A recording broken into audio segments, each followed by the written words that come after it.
नमस्कार दोस्तों, मैं कपिल चौहान टारगेट विद कपिल चौहान पर आप लोगों का हार्दिक स्वागत करता हूं। तो दोस्तों, आज हम मैथ का नया चैप्टर लेकर आए हैं आपके लिए, संख्या पद्धति।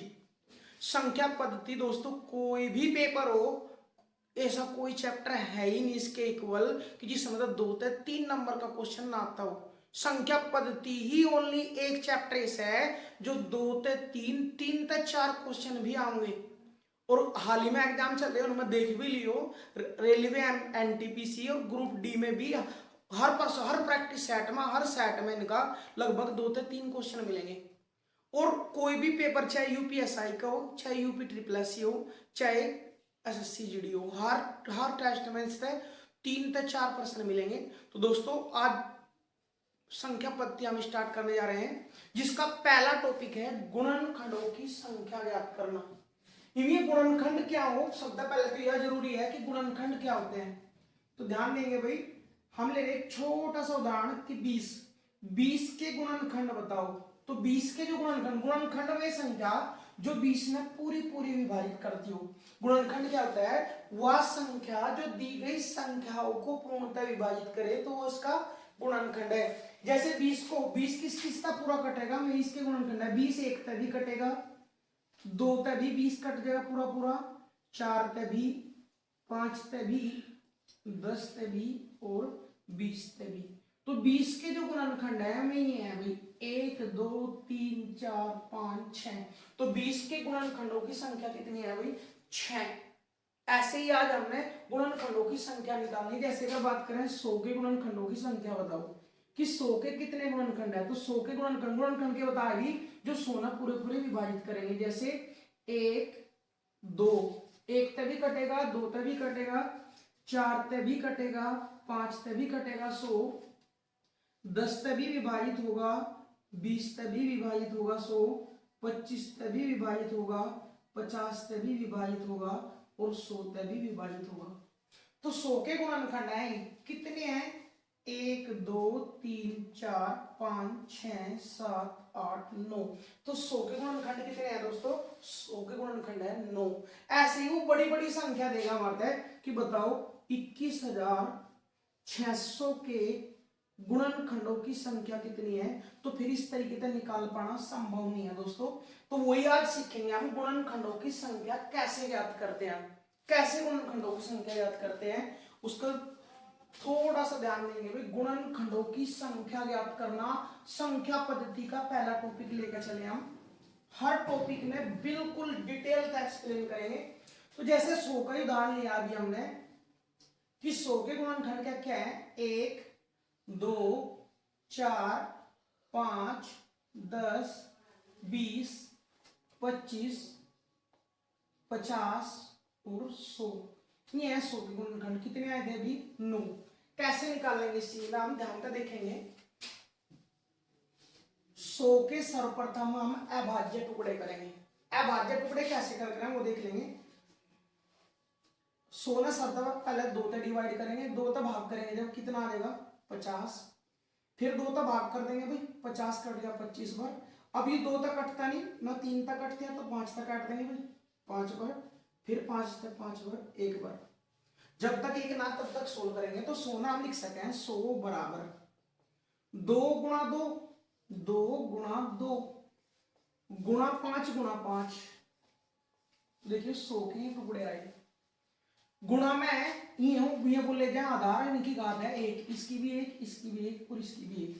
तो घात 1 है, तो गुणा में अगर आधार समान हो तो घात जुड़ जा रहे हैं। तो इनमें हम 100 लिख सकते हैं 2 की 2 और 5 की घात भी 2। तो 100 हम के लिख देंगे भाई 2 की घात 2 और 5 की घात 2। हमने 100 के गुणनखंडों की संख्या।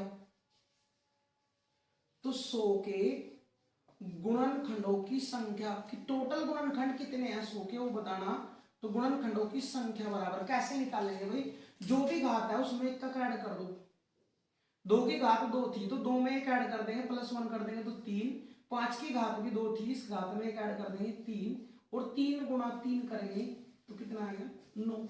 और अभी निकाल लेते कितने गुणनखंड है 100 के, 9। तो एक क्वेश्चन तो ये पूछा जाएगा 100 के सभी गुणनखंडों की संख्या ज्ञात कीजिए, तो आंसर आएगा 9। दूसरा क्वेश्चन कर देगा वो 100 के अभाज्य गुणनखंडों की संख्या ज्ञात कीजिए।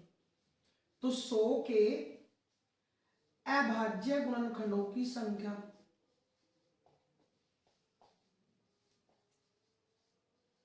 तो 100 के अभाज्य गुणनखंडों की संख्या कैसे निकालेंगे भाई? जो भी इनकी घात है, 2 की घात 2 और 5 की घात 2, तो जो घात है बस ये जोड़नी, 2 + 2, तो 100 के अभाज्य गुणनखंडों की संख्या कितनी आएगी? 4। नेक्स्ट क्वेश्चन,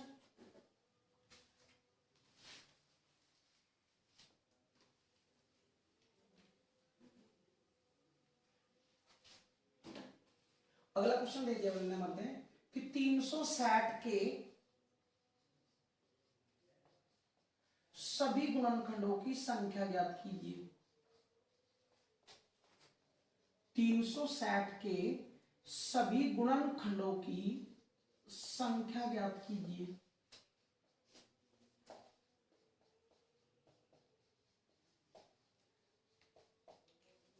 तथा अभाज्य गुणनखंडों की संख्या भी ज्ञात करवा रहा है। अभाज्य गुणनखंडों की संख्या ज्ञात कीजिए।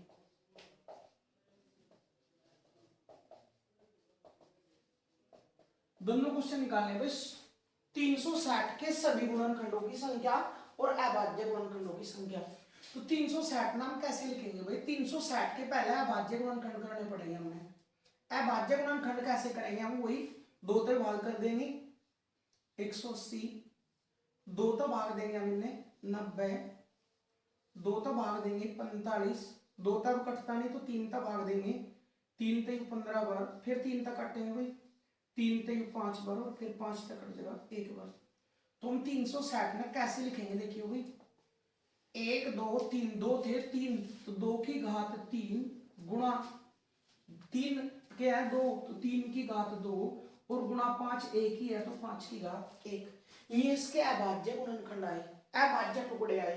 अब हमने चाहे गुणनखंडों की संख्या,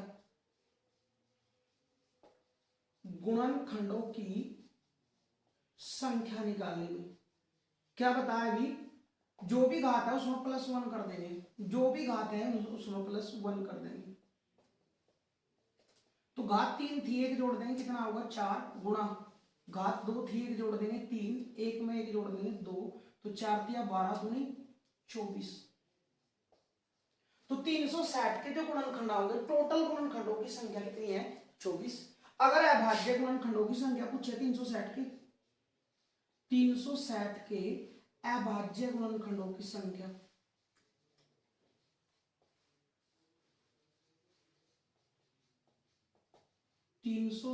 के अभाज्य गुणनखंडों की संख्या तो कैसे है? 3 2 5 और 1 6, घात घात जोड़ देंगे भाई, 3 + 2 + 1, तो टोटल अभाज्य गुणनखंडों की संख्या कितनी हो जाएगी? 6। उतारो दोस्तों। नेक्स्ट क्वेश्चन, अब डायरेक्ट लिख लेंगे हम, संख्या हो गई, ये लिखने की जरूरत ना पड़ा हर बार कि कितने गुणनखंड है, केवल इतना देख लेंगे, क्वेश्चन बदलते रहेंगे। अब की बार क्वेश्चन दे दिया माध्यम में कि 1000 के सभी गुणनखंडों की संख्या भी बताओ और अभाज्य गुणनखंड की। तो कैसे करेंगे हम? बच्चों की तरह हर बार वो नहीं करेंगे हम, ध्यान दियो। 1000 में हम क्या लिख सकें? 10 × 10 × 10, लेकिन हमें सारे के सारे पद अभाज्य बनाने। अभाज्य क्यों? जो केवल एक तय या 100 तक कटेगा, क्योंकि 10 तो 2 तक कट रहा है, 5 तक तो 10 अभाज्य नहीं है। 10 में तोड़ेंगे, फिर 10 में क्या लिख सकें? 2 × 5, फिर 10 में क्या लिख सकें? 2 × 5, और फिर 10 में क्या लिख सकें? 2 × 5। तो देखिए 2 और 5 ऐसी संख्या होगी, अब वो केवल एक तय या 100 ही कटेंगे, तो ये सारे पद अभाज्य बनाने। फिर एक से पद देखिए 2 2 2, तो 2 की घात टोटल होगी 3 और 5 की घात टोटल होगी 3। ये इसके अभाज्य टुकड़े आए। अब हमने चाहे गुणनखंडों की संख्या, गुणनखंडों की संख्या बराबर क्या करेंगे भाई? एक का घात ऐड कर देंगे, +1 + 1, तो ये 4 × 4, टोटल गुणनखंडों की संख्या कितनी होगी? 16। नेक्स्ट, अभाज्य गुणनखंडों की संख्या,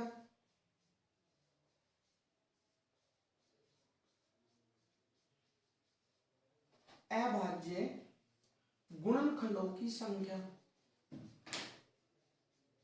बराबर अभाज्य गुणनखंडों की संख्या निकालनी तो केवल और केवल घात घात जोड़ देंगे। तो 2 की घात है 3, 3 ये जोड़ देंगे प्लस 3, टोटल कितने आ जाएंगे 6। तो अभाज्य गुणनखंडों की संख्या टोटल कितनी होगी 6 और कुल गुणनखंडों की संख्या कितनी होगी भाई 16। ऐसे हम क्वेश्चन का लेवल बढ़ाते जाएंगे हर क्वेश्चन हो गई। तो अगर थोड़ा सा कुछ भी थोड़ा सा समझ में आया हो तो वीडियो में पॉज कर कभी क्वेश्चन करने की कोशिश करेंगे। जैसे अगला क्वेश्चन दे दिया हमने 21,600 के सभी गुणनखंडों की संख्या ज्ञात कीजिए। तुम शॉर्ट कैसे मारेंगे ध्यान दो। 21,600 नाम लिख सके 216 गुणा 100। 216 अगर यह दो मारे तो ये 6 का घन लिख रहा, तो 6 का घन लिख रहा तो नाम 6 की घात 3 और 100 के भी शब्द पहला टुकड़ा 100 का ही था। 100 के अभाज्य टुकड़े कैसे हो रहे हैं 2 की 2 और 5 की 2। अगर यह बात नहीं समझा रही तो थोड़ा सा ध्यान देगा, अब समझ लेंगे। 100 ने क्या लिख लिया 100 के हमने टुकड़े करे थे, शब्द पहला क्वेश्चन यही था 150 पर कटा हुई 2 तक फिर कटा 25 बार और 25 5 तक कटा हुई 5 बार फिर 5 तक लिया 5। तो 2 की 2 गुणा 5 की 2 100 लिख सके हम 216। 216 मेरे अगर याद है घन 10 तक भी याद है तो भी काम चल जाएगा, 10 तो 15 तक भी याद होगा घन। तो घन 6 का घन है तो 6 की घात 3, 6 की घात 3 6 एक भी भाज्य है, हमने तोड़ना है भाज्य में। तो भाज्य देखिए 6 नाम लिख सके 2 की घात 3 और उसकी घात 3 गुणा 2 की 2 5 की 2। यह घात दोनों पदों पर चली जाएगी भाई 2 की 3 गुणा 3 की 3 गुणा 2 की 2 और 5 की 2। तो 2 के पद है 2 2 इकट्ठे कर दो, 2 की घात होगी 3 है और 2 ये 5, 3 की घात 3 और 5 की घात 2। ये इसके अभाज्य टुकड़े हो गए। अब गुणनखंडों की संख्या चाहिए हमें, गुणनखंडों की संख्या बराबर गुणनखंडों की संख्या क्या करना हमने घात 1 का जोड़ देंगे भाई, घात 1 का जोड़ देंगे तो 6 गुणा 4 और गुणा 3 6 चौक 24 24 दिया 72 गुणनखंड आएंगे इसके। हमने 6 के अभाज्य गुणनखंडों की संख्या अभाज्य गुणनखंडों की संख्या, तो अभाज्य गुणनखंडों की संख्या हम कैसे निकाल लेंगे भाई, जो भी घात होगी उसमें ऐड करके चल जाएंगे। यहां 2 की घात 5 है तो एक तो 5 हो गया, एक 3 हो गया और एक 2 हो गया।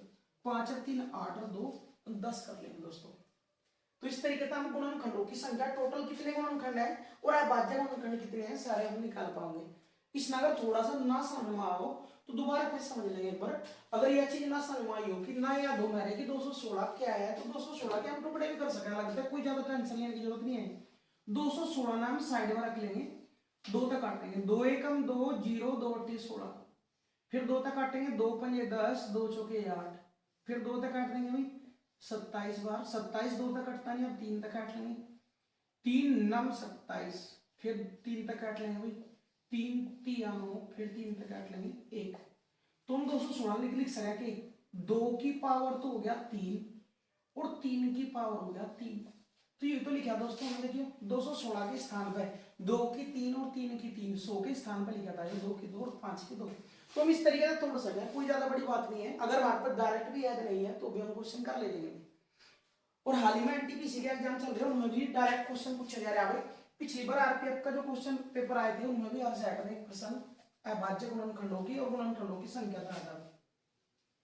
नेक्स्ट क्वेश्चन, क्वेश्चन दे दिया भाई 19,600 के सभी गुणनखंडों की संख्या ज्ञात कीजिए और अभाज्य गुणनखंड भी बताएंगे। तो 19,600 नाम डायरेक्ट लिख सके कि 196 ये 2 जीरो अलग कर लेंगे 100 196 अगर यह 2 मारे तो 14 का वर्ग है, तो 14 का वर्ग यानी 14 की घात 2 लिख सके हमने। और 100 ने भी लिखा है हम 2 की 2 और 5 की 2, लेकिन हमने ये सारे पद कहीं में तोड़ने हैं भाज्य में। जबकि 14 देखियो भाज्य है, भाज्य है भाज्य बताएगी अभाज्य वो पद जो केवल एक तय सम ही कटेगा। 14 तो एक तय भी कट रहा 2 तय भी कट रहा 7 तय भी कट रहा, तो 14 ने फिर तोड़ेंगे अभाज्य पद में। तो 7 गुणा 2 लिख सके 14 ने, उसकी घात 2 2 की 2 5 की 2। यह जो घात है दोनों पर चल जाएगी भाई 2 की घात 2 हो जाएगी और 7 की घात भी 2 हो जाएगी और गुणा 2 की 2 5 की 2 पहले 2 के सारे पद जोड़ देंगे 2 की घात 4, 5 की घात 2 और 7 की घात 2। तो ध्यान दियो गुणनखंडों की संख्या 96, गुणनखंडों की संख्या बराबर क्या करना भाई, जो भी घात है +1 करते रहेंगे। 4 थी 1 जोड़ देंगे 5 गुणा 2 थी तो 3, 2 थी तो 3, 5 तिया 15 तिया 45 गुणनखंड हो गए। अभाज्य गुणनखंड चाहिए हमने, अभाज्य गुणनखंडों की संख्या। तो अभाज्य गुणनखंडों में क्या करना, केवल और केवल घात उठाएंगे जोड़ देंगे। घात 4 2 6 2 8 आ जाएगा आंसर। जहां तक उम्मीद है आप लोगों के सब भी समझ में आ गया होगा कि गुणनखंडों की संख्या, टोटल गुणनखंडों की संख्या पूछा है या फिर अभाज्य गुणनखंडों की संख्या पूछा है। दोनों टॉपिक कंप्लीट हो चुके हैं आपके लिए गुणनखंडों की संख्या पे।